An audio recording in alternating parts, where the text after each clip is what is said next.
There are secrets out there, guys, performance marketing secrets, and knowing just one or two of them can light up your funnels. Let's go. This is Performance Marketing Insiders. I'm Chris Mechanic. Join me as we go deep into the secrets of the world's elite marketing minds. Performance Marketing Insiders is sponsored by Web Mechanics, the AI-driven performance agency that makes you smarter. Hey, what's up, everybody? Welcome to another episode of Revenue Driven CMO. I'm your main man, Chris Mechanic. Super excited to be speaking with today's guest. He's young, but he's experienced. He's smart. He's in a B2C environment. I know that most of the listeners here are B2B, but B2Cs have something to teach to the B2Bs. So I guarantee you're going to learn something and get some good ideas and some good thoughts for this. He started at WebPT, which is a large online physical therapy platform. Then he was at Gainsight for 4 years. Now he's head of growth and chief marketing officer at PostScript, which is an SMS-based platform.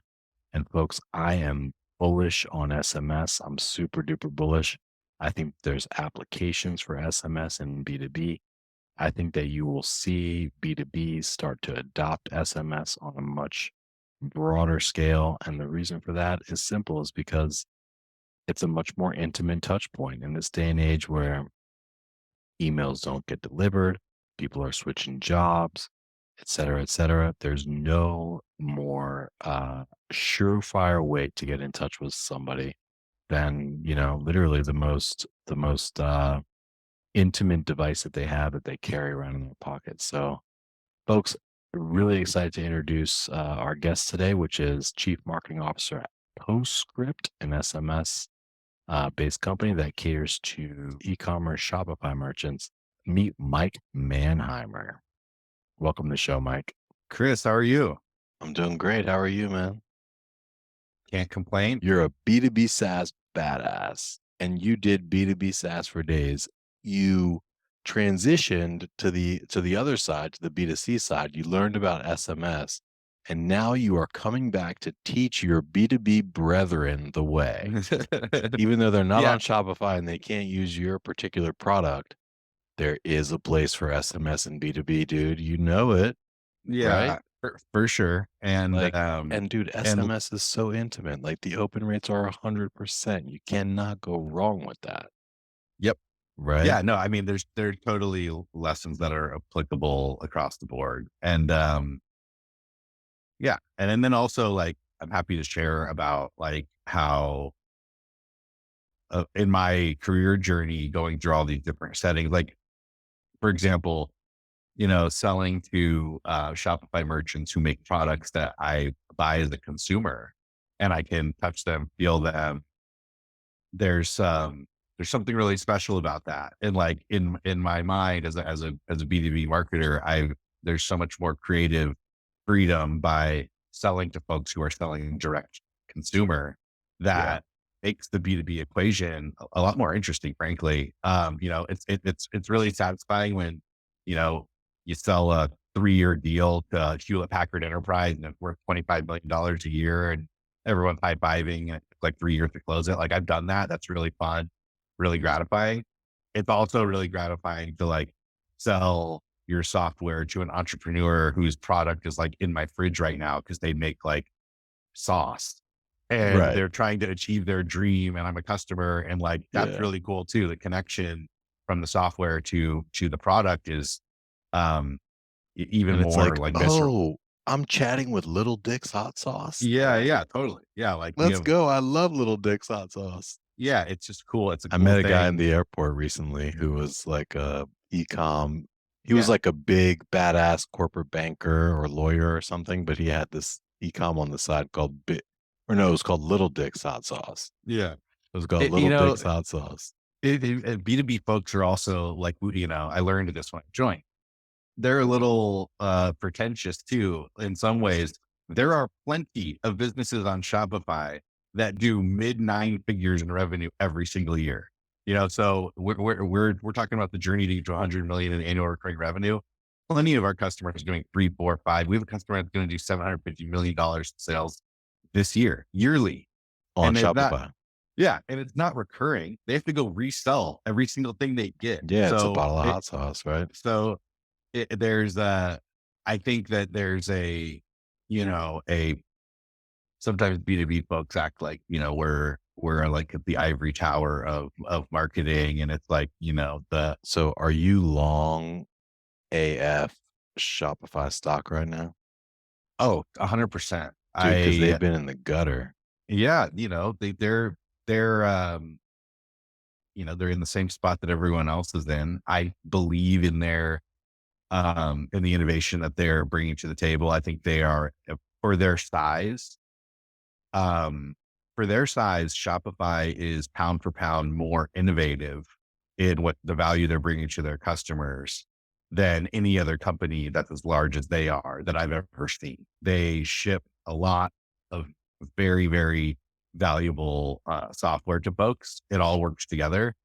And I think if you want to make a bet on ecom, which is a smart bet, ecom is growing every single year. Sometimes it grows faster than others. During COVID, it exploded, but it's still growing. The trend line's up and to the right. If you want to make a bet on who's going to be able to capture a bigger piece of that pie as it continues to grow, Shopify's at the top of the list. And if you don't think that, I don't know who else you're betting on. So you are actually long Shopify, like you own Shopify stock in your personal account kind of thing? Oh, I mean, 100%, 100%. I buy, Nice. I buy and hold Shopify, the company. Well, PostScript just, got a lot of really smart people in it too. If we weren't long Shopify, we would have gotten off their platform as Yeah, you fast would as we not be in could. that business, right? Yeah, You'd be in we something else. really believe that they're going to make a run at the enterprise. It's likely to be successful, and you don't want to do business with everyone in e-commerce, but I'm a big believer that Shopify is going to be the winners when the dust settles in So, 5 Mike, to 10 I like years. this vibe. We're just freestyling right now. Let's keep Yeah, yeah, going yeah. on this vibe if that's cool. So, you're here to teach us. So, Hmm. you came from B2B, deep Yes. in the trenches of B2B, right? Yeah. That's where you came from. That's your home. You went over here to PostScript, which is exclusively B2C, Yeah. Shopify only. So that's like the epitome. That's like the melting pot of B2C. What Teach your B2B brethren, me, teach us, what do we need to know like about SMS? And I know a thing or two about SMS, right? Yep. Yep. Yeah, I think the first thing that everyone, regardless of what setting you're in, whether it's you're selling to a consumer or you're selling to an enterprise in a B2B environment, is you have to first like figure out how to get over the fear. Um, of SMS of is just simply sending an SMS. yes, There's a it's fear such an associated. intimate, yeah, it's such an intimate channel that people are very fearful of putting their brand in between like a text from your best friend and your spouse and your grandma. That's where you're going to Yes, live as a marketer. there is a fear. And It's like that's too invasive. a hundred Like, percent. of course, I would never send that on a Saturday or Sunday. Yeah, yeah, a hundred If percent. I could muster up the cojones to send an SMS to one of my prospects, it would have to be Monday through Friday during business hours in their time zone, or else it's Yes, just not happening. totally. And so what I would say is people are afraid to do it. So they hide behind the idea that like, oh, maybe my customer won't like this. Now we all know the answer to those types of questions in marketing is test it. So you got to get over the fear. You got to structure a test for your brand and figure out how to actually start doing it so you can get some feedback. Yeah. The next thing that I think people really get freaked out about, and this is true, the bar on like what constitutes good marketing on SMS versus email or performance ad channel or your website or whatever, it's way higher. So you have to be extra thoughtful. You can't just like mail it in. Like with email marketing, you get to hide behind the fact that like a lot of people don't even open your, Right. and you know Like, that, this is right? So it's probably like, not even gonna be seen. yeah, how many people are actually going to like freak out about this risk we took on email? It's just way less risky. Whereas when you send someone a text, the sound's going to go off, the notification's going to come through. They're going to at least look at it. Yeah. And they're going to have a very visceral reaction to whether this is value added, whether it's good, or whether it's super annoying. We all get annoying unsolicited texts all the time. Yeah. So the bar is really, really high, and you have to really put yourself in your customer's shoes. And regardless of what the setting is, if you're texting somebody about an order that they made on Shopify, you should start from like, what is the best text I could possibly receive as a consumer? Like, well, that's a transactional, right? right? Sure. So there's a difference between transactional and not transactional. But transactional, yes, there can be some fear associated. I like this. Like, so say we have like a 30-minute YouTube video. The little segment of this would be called B2Bs are scared to send texts. Yeah, Like totally. they could send them, but they're just scared. And I think that you're right. The fear is in like, well, you don't want to appear like you lack etiquette, right? Totally. Like you don't want to send it on a Sunday and interrupt somebody's dinner. And then even that really well-written text and that really relevant text, like gets associated with an interruption at dinner time. It's Totally. poor etiquette in the B2B space, right? Well, if in our space, everything has to be double opt-in, consent driven. You should bring that to the B2B space too, right? Like, for people who are listening, who are, in sales, for example, everyone goes through a sales cycle. They have the discovery call where they're learning about the business and you're trying to set an agenda. If these things happen, then you and I, Mr. Prospect, will agree to have a follow-up call about XYZ stuff. You can use those sorts of moments in the B2B enterprise customer journey to make a suggestion. Hey, I'm super busy. I'm sure you are too. How is it okay if I communicate with you a little bit via text? I have your number here. Is that your number? They would say, yes. Great. I'm going to shoot you a text that you have mine. And if I can't reach you via email and there's something time sensitive, I might reach out here. Is that okay? If you had a good discovery call, they're going to say yes. And it'll radically increase the likelihood that when you need to make an ask or communicate with your decision maker, that you're able to reach them where they are. So summarize that for us again. So at the end of a good discovery call, you're basically like, yo, could I send you a text real quick? And then you establish that back and forth text string with the salesperson one-to-one. Is that what you're saying? Yeah, 100%. Yeah. If you are done with the discovery call and you believe it went good, right? If you're a good rep, you would know, was that a good call or bad call? The call went generally good. You're going to have more calls. Just ask the prospect, hey, I'm busy. I'm sure you are too. I have your number here. It's this number. Is it okay in time sensitive situations if I shoot you a text here and there to make sure that we're working together in a timely way? 9.9 times out of 10, the prospect will say, absolutely. You built some rapport with me. I'm totally fine with you shooting me a text here and there. Yeah. Or is it cool if I shoot you a text like once I've sent this thing that you've requested, just so like I can make sure it doesn't get drowned out in your. Yeah. And I think everybody would say yes. Yeah. If it was a 100%. good disco call, yes, everybody would say yes. Especially with people working, from home a lot now. We all have to be pretty respectful of people's communication styles. And I actually think if you build enough rapport with someone who you're trying to do business with, and you say, look, I prefer to communicate over text. It's the way that you'll get the best communication out of me. Is it okay if I text you here and there to make sure that we're moving things along? People are much more open to that now than they ever have been in the past. And totally. That's a really good formula, Mike. You're smart AF. I'm like really tempted to say the actual words that AF stands for, but I don't want to like offend people, but you are smart AF, sir. Because what you're saying is basically you'll have a better chance of getting a good response from your prospect if you offer a little bit of information first about yourself and your communication preferences, and then you ask about theirs, right? Like if you just say, hey, could I text you? You're going to get one response. But if you say, hey, look, I'm busy. I'm drowning in email. I live or die by my calendar. I'm a text person, like, and I don't expect an answer immediately. Is it cool if I just text you? Is that okay? Like, you're going to get a 90% yes versus like a 50% yes. Good disco call or bad. It could be a bad disco call framed correctly, and you would get that consent to text.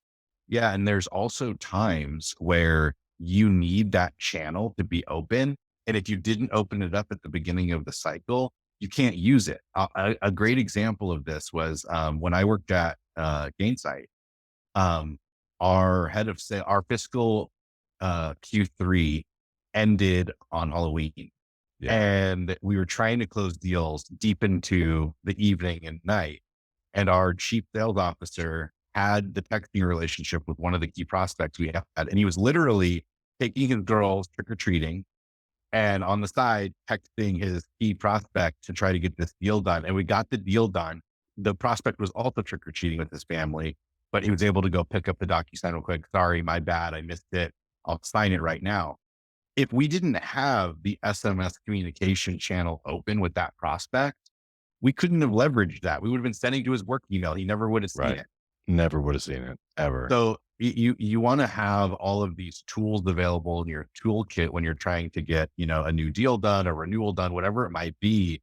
And if you don't have the consent already built, then you should be scared to just fire off a random rogue text to somebody. If you haven't asked them for it, you probably can't do it.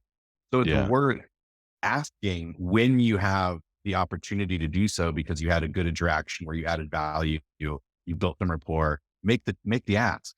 And if you make the Yeah. ask, then you'll have SMS in your back pocket when you really, really need it.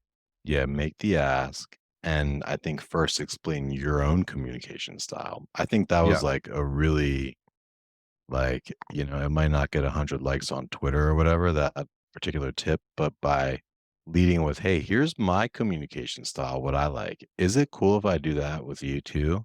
Hmm. I think your acceptance rate will be like 10x higher. 100%. I'm very, very excited for the conversation.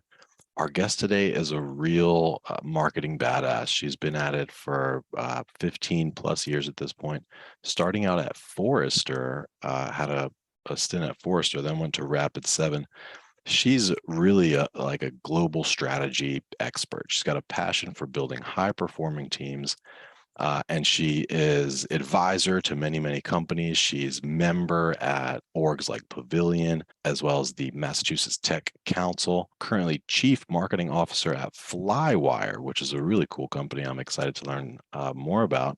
Welcome, ladies and gentlemen, Allison MacLeod. Welcome, Allison.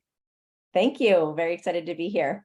It's awesome to have you. I am super duper excited to get all into some deep, deep marketing secrets and also learn more about Flywire and you. So let's jump right in.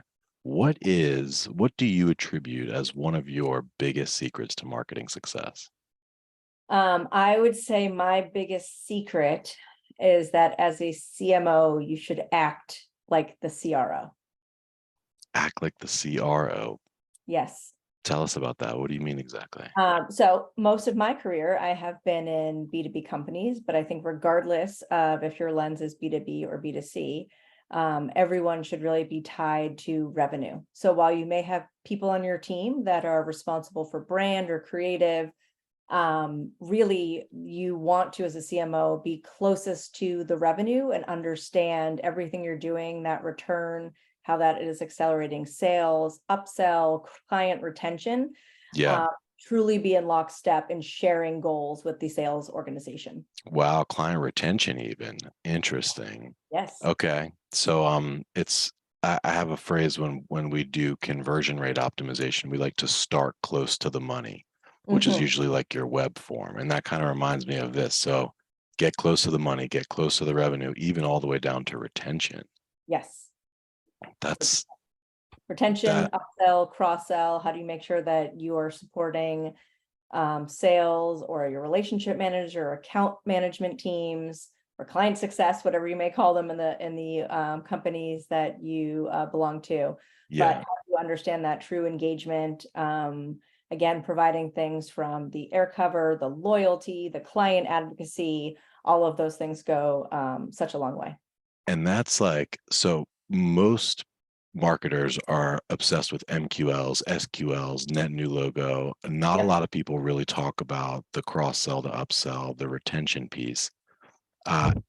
it's obvious. Everybody knows it's like much, much easier to get more revenue from somebody that's already paying you. So it makes a lot of sense to apply pressure there. What does it look like? Like, how do you do it in a day to day? Like what is it? If I were like, let's say you were working in a glass, like you had a glass office and I was an alien from outer space and I was observing you, like what would I observe that looking like? Probably chaos and a lot of talking to myself.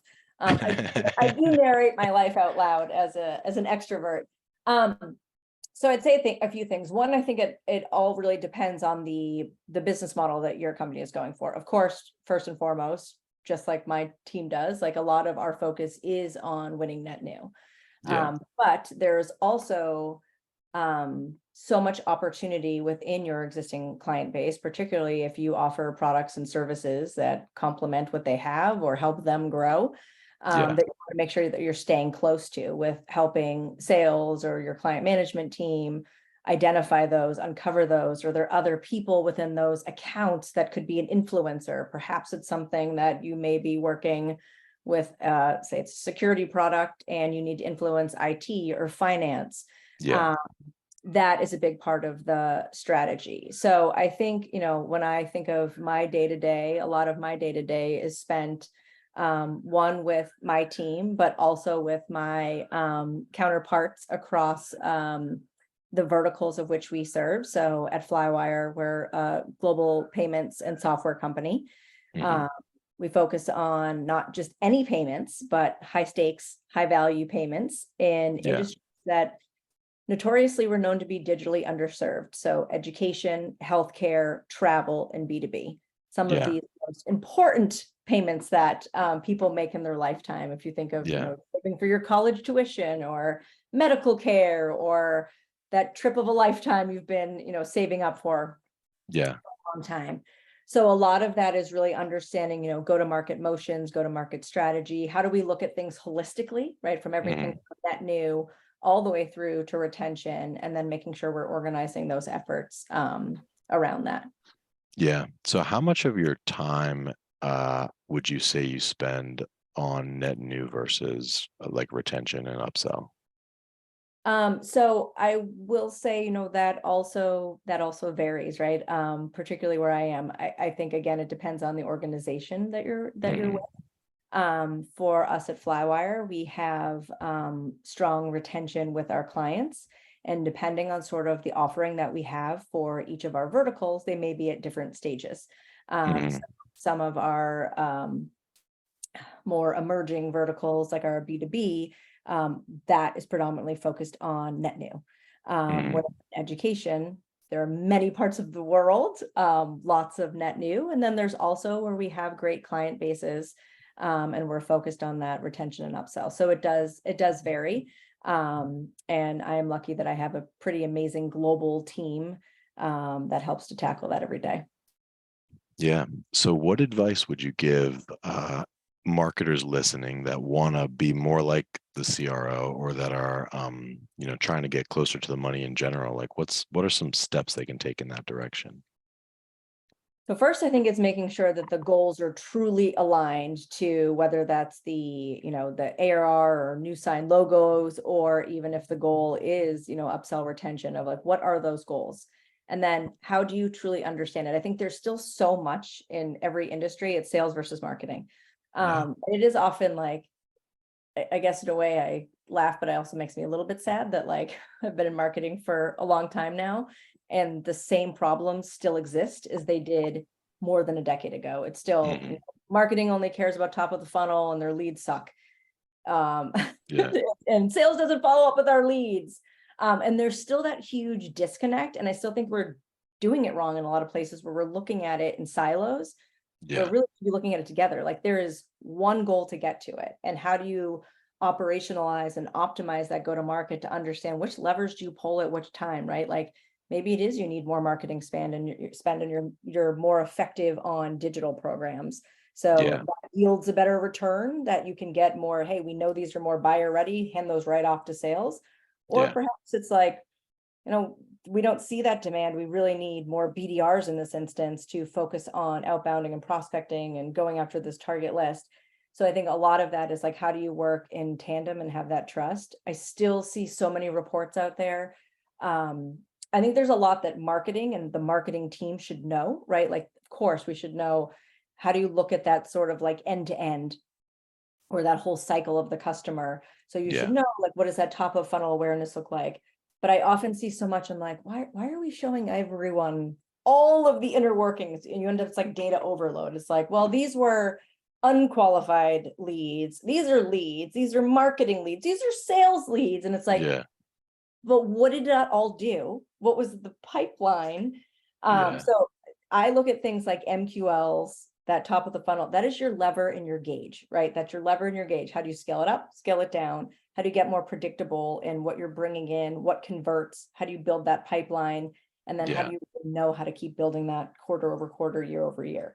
So I do think, again, focusing on the right stuff, if we bring it back to just basics, it's like, what are we all aiming to do? In most cases in B2B, particularly now, it's revenue and it's cost-effective revenue.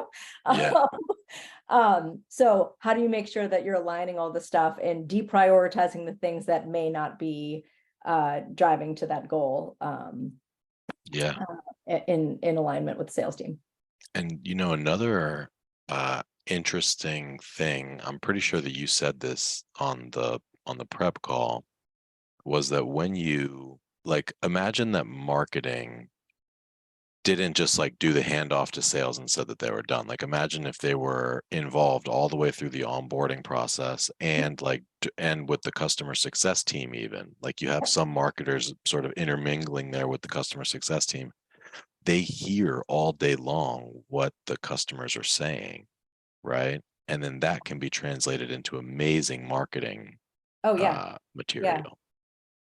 Agree. I also think, for marketers, marketing leaders, asked to sit in on sales calls, asked to go to sales meetings, asked to speak to clients, get the real feedback, because it's easy to sit there and listen to the feedback you hear from whether that's your sales team or others, or what you read, or, what you believe, or, hey, we like this, we think this resonates, it's super catchy, but you need to hear it from the client, right? Because you need to understand if, you're spending your time creating pitch decks for materials, or the one pager that everyone asks for. I still don't know why one pagers.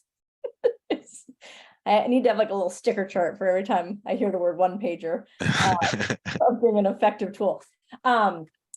But really understanding from the client themselves, what's the pain? Because your go-to-market and your marketing and your messaging and your programs are only going to be that more effective if you understand it from the lens of the clients that you're serving. Yeah. No, that's brilliant. I love that. Really, really excited to speak with our guest today, who is amazing in many, many ways. She's a data-driven marketer through and through, tons of experience running teams and launching products within high-growth B2B SaaS companies to the tune of Tala, Datto, HubSpot. She's ex-HubSpot, super duper strong resume there. And also just super passionate about understanding customers and basically how to use marketing to persuade, to delight, to entertain and educate. Currently, she's CMO at LinkSquares. Juliette Kopecky. Welcome to the show, Juliette. Thank you so much for having me. I'm thrilled to be here. I'm super excited to have you. I was having fun in the and during our prep call, and I think that your topic is just amazing. So you want to jump right in? Yeah, absolutely. Marketing is definitely a topic I love talking about, so I'm excited.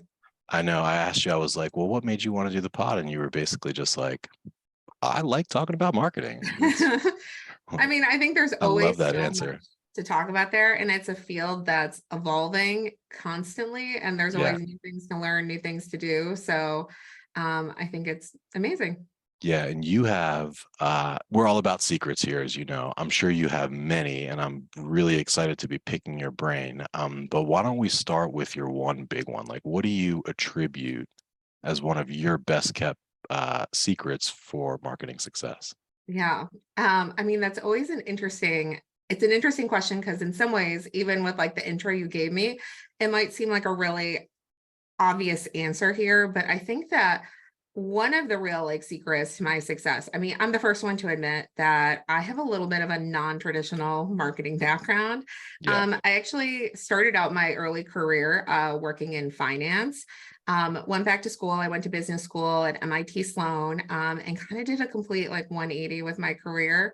After that, like I joined HubSpot. And actually, while I was at HubSpot, I worked in sales. I worked on the product team before joining the marketing team and really growing my marketing career from there. And I think that one of my secrets that has made me really successful as a marketer is having that really like varied experience. Like I've worked in finance. I definitely like know how to run a budget. Like I understand, how to manage like finances and what like my CFO cares about. I've worked in sales. I know what it's like to be an account exec, to get on the phone and to sell. I've worked on the product side. I know what it takes like to build a product and to work with product management and scope out use cases and understand more about like what a customer needs and how they want to use the product before eventually joining marketing. And I think like a secret to my own success has been like that career trajectory in terms of understanding those other parts of the business. And so when I think about marketing, I'm a firm believer that marketing shouldn't and can't exist in a vacuum. Like it can't just be marketing for the sake of marketing. It has to be marketing to power the business and to drive revenue. And that's why also like partially why I think like your show, I was really drawn to it. One of the things that I always focus on is like, how does marketing impact the bottom line for our business? And I think having that understanding of different areas of like how a business runs, like makes marketing all the more powerful. I totally agree with you. And I think that the best marketers in the world are probably really good business people. They just have very strong business acumen. They may have run businesses before, or like you just had like a varied experience. You ask different questions at that level, like there's a lot of marketers even today, which they'll be, buying ads or doing whatever it is that they're doing, generating leads and not even asking like, are these turning into demos? Are these, are these meetings happening? Was anybody buying? Exactly. And I think having that varied experience makes those like obvious questions for you.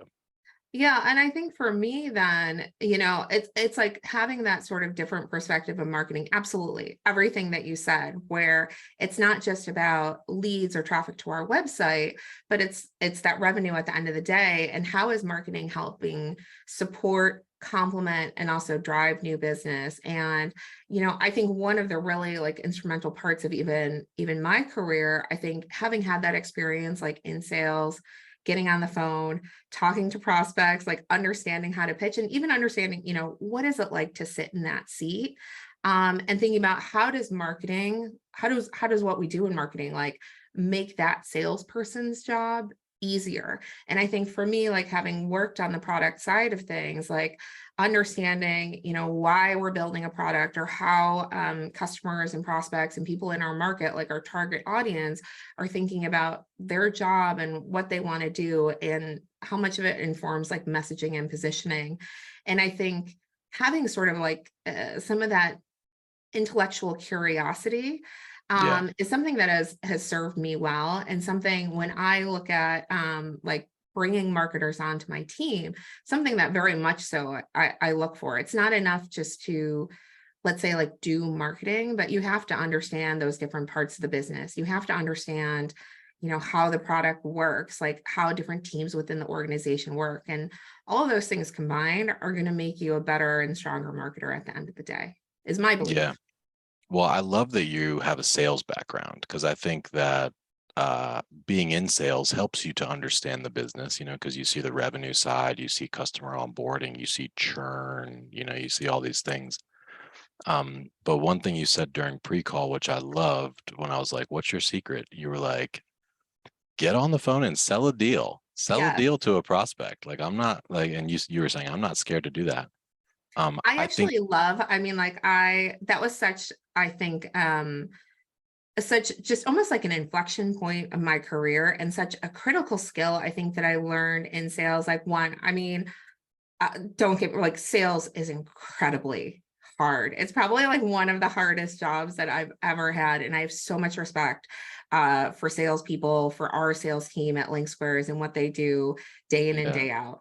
And I think for me, it's also having done that job and having that understanding, but also that skill set has certainly like served me well, like in other parts of my career, whether it's negotiating like a job offer, whether it's selling an idea that I have or trying to get people on board and like convince them, and some of the persuasion tactics.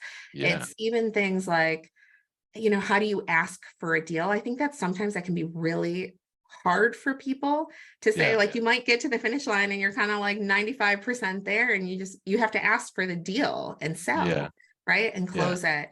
And I think those are skills that I've taken with me throughout my career.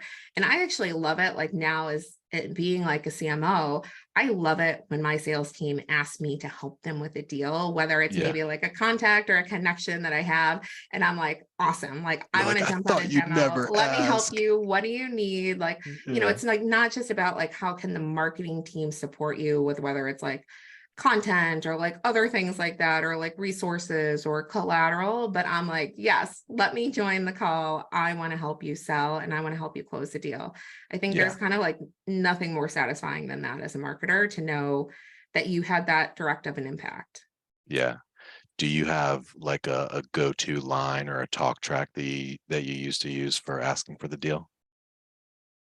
You know, I don't, but because I think it's like not a one size fits all, right? Yeah. Because I think part of it is it can't just be about you selling, right? I think so much about being an effective salesperson is also about listening, to really understanding like, what are the needs of the prospect? Like, what are their challenges? What are they trying to accomplish?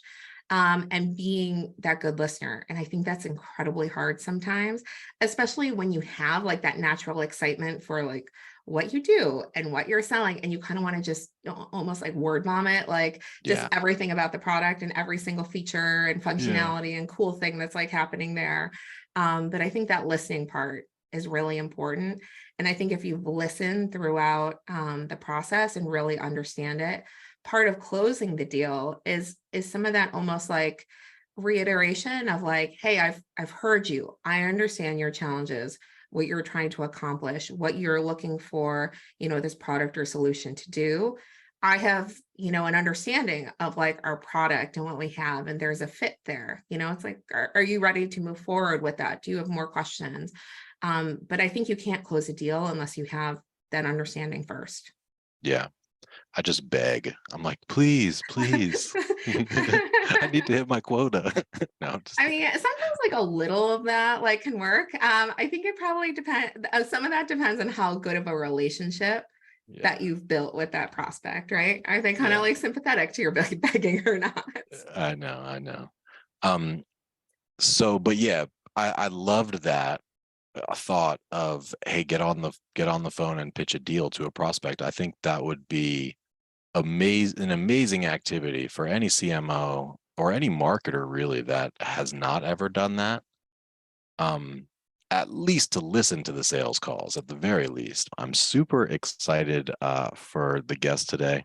In the pre-call, we were just getting geeky and we even like blocked out a little bit of extra time, but this is the type of guy who he's a coach, he's a catalyst, he's an innovator, he's a storyteller. He's been in marketing for over 25 years, most of which was at a little company called IBM, where if you look at his LinkedIn, I mean, he's held pretty much every marketing leadership position, it seems, at IBM across both Europe and the Americas. He's a sought after speaker. He's really deep into some of the most cutting edge, like B2B specific techniques, which is what we're going to be talking about today. But he's currently vice president of corporate marketing at Calix, which helps broadband service providers of all sizes to simplify, excite, and grow. Scott, welcome to the show. Scott Neuman. Thanks for having me. Appreciate it. Absolutely, man. I'm really excited to speak with you. It's definitely not every guest where I'm like, dude, we got to schedule like 90 minutes for this thing. So I'm jazzed. So without further ado, You're clearly a badass. You've got a lot of wins under your belt. What is one of your best kept marketing secrets? Okay, so it's funny as you think about marketing in general. Most marketers are thinking about the marketing engine, the levers they can pull, the people on their team. My secret is, as you're being the arbiter and the caretaker of a brand, anyone and everyone can be a brand ambassador. So think way beyond marketing, right? Anyone who works for your company, whether it's someone at the reception desk at headquarters, or one of your sales leaders, or your head of supply chain, they are all an ambassador of your brand. Simply put, if you find yourself in a meeting, and I don't mean necessarily a business meeting, just a social meeting, you're at a cocktail party in town, invariably someone's going to ask you what you do. And when you say, I work for X, from that moment on, you are an extension of the brand of X. However you behave, right? Are you interesting? Are you funny? Are you intelligent? All of that's going to reflect on, oh, I didn't know anybody from that company, but now I'm getting a sense of what they're all about.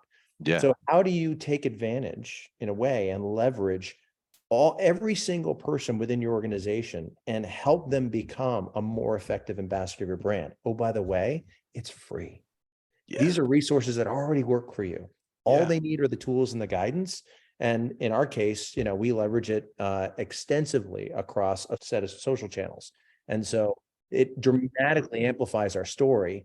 And again, it's not paid. This is all earned. And I think it's still too much of a best kept secret in most marketing circles. Yeah, and there's the late great Chet Holmes. I'm not sure if you're familiar with him, but he's mostly a sales and business coach kind of author.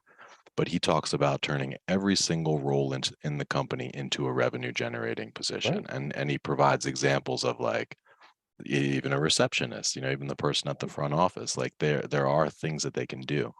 So talk to us, how do we enable folks, how do we enable the folks on our team to be better ambassadors? Is that So first is they need to understand your story. And every brand has a story. And some brands, they have some work to do to figure out, why do we matter? You can go back to a Simon Sinek, what's your why? In our case, the nice thing is we've got a really compelling why. I mean, we wake up every day to basically help our customers bridge the digital divide all over the world. And so one community at a time, we are helping those small towns and main streets and school districts stay connected or get connected for the first time, and bring that kind of vitality so those little towns can thrive, right? So that's a good reason to get out of bed. Well, it's one thing for the marketing team to get it. It's another thing to have your CEO understand it. But it's another thing entirely to say, your in-house legal department understands the story, because they may go, why do I need to tell that story? It's not part of my day job. Actually, it is. So that's one. Be really clear and crisp with what it is, and make sure you're constantly reinforcing why this is important. Second, the next step is you're going to find, if I break up your organization into two buckets, I'm going to oversimplify it a little bit, but there's going to be some that are inherently extroverts and social, and they get excited about it. There are people that get recharged by social engagements. It almost feeds their battery. If you think of like an electric car, there are others that it actually drains their battery. It's kind of exhausting. So they'll do it, on their own, but they'll be selective. Start with the extroverts and give them the tools to tell their story and put their own personal spin on it. The last thing you want is to write copy for a social post and 400 people in the company just share it with no comment. Well, that's boring, right? So what you want to encourage is, no, here's some base, but why is it relevant to you and your social network, right? So if you arm them with the tools and you go after the ones that are most likely to be the early adopters, that creates a little bit of a movement. Then the third piece that we do is every month we have an award. We have a couple different awards in terms of encouraging people to get social. We have an internal social award for those that are contributing to the dialogue inside. We are a chatter shop for Salesforce. So if people are actively engaged and sharing ideas, and we spot them because we can see their post, we celebrate them. If you are someone, whether it's internal or external, so we call that, the first one is called the chatter giant. Second one is what we call a culture giant. Yeah. If you were telling stories about what you love about the Calix culture, internally or externally on your social channels, telling stories about your work-life balance, or some other things that are really exciting, or an assignment you're working on at Calix that gets you really jazzed, Yeah. share that story. Great. That's our culture giant. And then the last one is this LinkedIn, kind of broader social giant. Are you helping to amplify the Calix story in your own way? And we're seeing some really interesting posts. In the early phase of this stage 3, we specifically targeted people that we hadn't necessarily heard from, right? You're going to have the ones that are posting all the time and they're super active and they've created their own podcast series. Great. Encourage it. But if they're getting the award every month, you're not encouraging the ones that are just starting to dip their toes into the water. So we kind of have to weed through and go, oh, here's someone, looks like this might be their first post. Let's celebrate them, right? And encourage them to keep doing more. That's So awesome. that's the 3-step process that we've taken over the last 5 years at Calix. That's really cool. So you've got the chatter giant and the culture giant, and then like the LinkedIn social connector. LinkedIn giant. Yeah. And because we're Nice. B2B, that's our biggest channel. Yeah. We have Twitter and YouTube and Instagram and Facebook, but as a true B2B, if we're trying to reach potential customers and current customers, LinkedIn is still the platform. So that tends to be our most popular. Totally. So when did you guys start this? Was this in place when you got there, or? No, it wasn't. It wasn't. We didn't even have anyone hired to have social strategy as their day job. So it's something we implemented, after I got here and started to put, some framing around what we wanted corporate marketing to be and the responsibility. And we brought in a former colleague that I knew from my IBM days, and she leads a strategy. That team's now doubled in size too. But their day job is every day they're thinking about, 2 key things. How do we help amplify and create simplicity for all Calix employees to share their story? And then we also curate the content for them to take advantage of. And, 9 times out of 10, that content is customer success stories. So we're reaching out to our customers, working with their team to say, hey, we want to celebrate you. Give us some of the information. If you have some photos that we could put out. So we curate all of that. So it's really easy for our employees to go, oh, yes, I work with, Allo and I know that customer, and what a great story. And then they can take it further. Yeah, that's awesome. So what have you seen from it since you started? Like, how are you measuring it? So early on, if I go back 2 years, LinkedIn had a tool called Elevate that many B2B players would know. And it was a way to track and even do a leaderboard for people in your company of, how are they doing? If you go even further back, there was a bit of a fad around, if you remember Clout, Klout, where you could link your social channels to it and it would give you a score. Yeah. There are even parties I knew of in New York where you couldn't get in the door unless your Clout score was over a certain number. It was like you needed to be social, kind of technorati to be able to even get in the door. Yeah. I haven't heard much, from Clout since then, but it was an interesting idea. We track a bunch of metrics from, we've now moved over to Hootsuite, and we use their platform Amplify.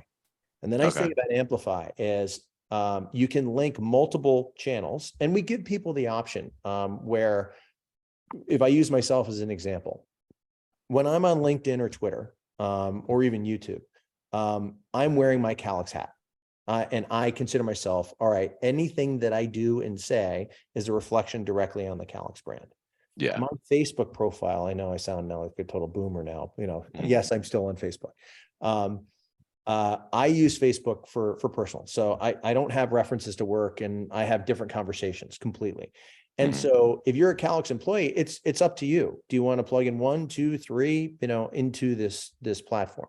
Yeah. Now what it allows you to do is it's very easy when you log in. We've curated and you can filter, well, what are you interested in based on Calix content? Are you interested in customer stories? Are you interested in some of the more technological announcements and events that we're doing? Are you looking for thought leadership? So you can curate, well, what am I interested in? Then you can put your own spin on it, and then you can schedule it. And the neat thing about scheduling is it will assess your network and their time zones, and it knows what's actually the optimal time for this post to actually go up. So if you tend to be one of those morning people and you churn out a bunch of posts like 4 or 5 in a row, at 7 a.m., that's not necessarily the best time for people to actually find it. Right. So leave it up to the tool to let it optimize when you actually can create that influence. Then the data starts to come in on the listening. So what are Brilliant. we seeing in terms of the open and the reach and the amplification? What's the sentiment analysis? The challenge if you're in the B2B space is it's a little less emotional. So, whenever you have one of those like speedometers, it's like 80% of it's neutral. There's no emotion in the response, but at least you're getting some, but you can get a little bit of positive and negative. When you're dealing in more B2C stuff, you'll get a lot of red, yellow, greens in terms of, positive and negative. But those tools that we're tracking, and our goal is we're looking for not so much, have the Uber users dominate, but we're looking for breadth. And so we can see that we're just seeing more and more users on Amplify right off the bat. That's a success. Yeah. And, you mentioned something quickly, but I think it's a powerful strategic move that you're doing is you're celebrating your customers' wins, right? Like a lot of brands are really me focused. Right. You're making the customer the hero of that story. Exactly. Was one thing that you said that was brilliant. But then the curation, like a simple thing like curating those stories and making them all available and making sure that everybody knows like where to go to find them and how to log in and things. It's a little thing, but it can get overlooked pretty quickly. But like providing that fuel, and for that fuel to be in the form of like, customer win stories, right, I think is even more powerful. Because if I'm your customer, XYZ broadband service provider, right. If I see somebody posting something positively about me, guess what? I'm gonna comment on it. I'm gonna share it. I'm gonna, further amplify that. And that's a wrap. Thanks for joining us here today. For show notes and other episodes, visit us at revenue-drivencmo.com. That's revenue-drivencmo.com. And hey, exclusive for listeners of this podcast, Web Mechanics will do 10 to 20 hours of work for you for free. Literally no sales calls, no BS. Just give them a problem and they will put a team to work for you for free for 10 to 20 hours. Even if you're already a client, if you're struggling with demand gen, lead gen, SEO, SEM, Google ads, LinkedIn ads, conversion optimization, if you can't get Facebook or Meta ads to work for the life of you, or you can't figure out attribution, Web Mechanics will take a good hard look at whatever problem you give them, whatever programs you put in front of them, and they will give you an objective, informed opinion, plus some advice from 10 to 20 hours of senior level attention. And that's just because you're a listener of this podcast. So I would suggest take them up on this offer. It's ridiculous. Go to revenue-drivencmo.com/free, fill out the 2-minute form, and you will not regret it. Literally zero downside, unlimited potential for growth. So do yourself a favor, revenue-drivencmo.com/free, no hyphens, no punctuations. You will be happy about that decision.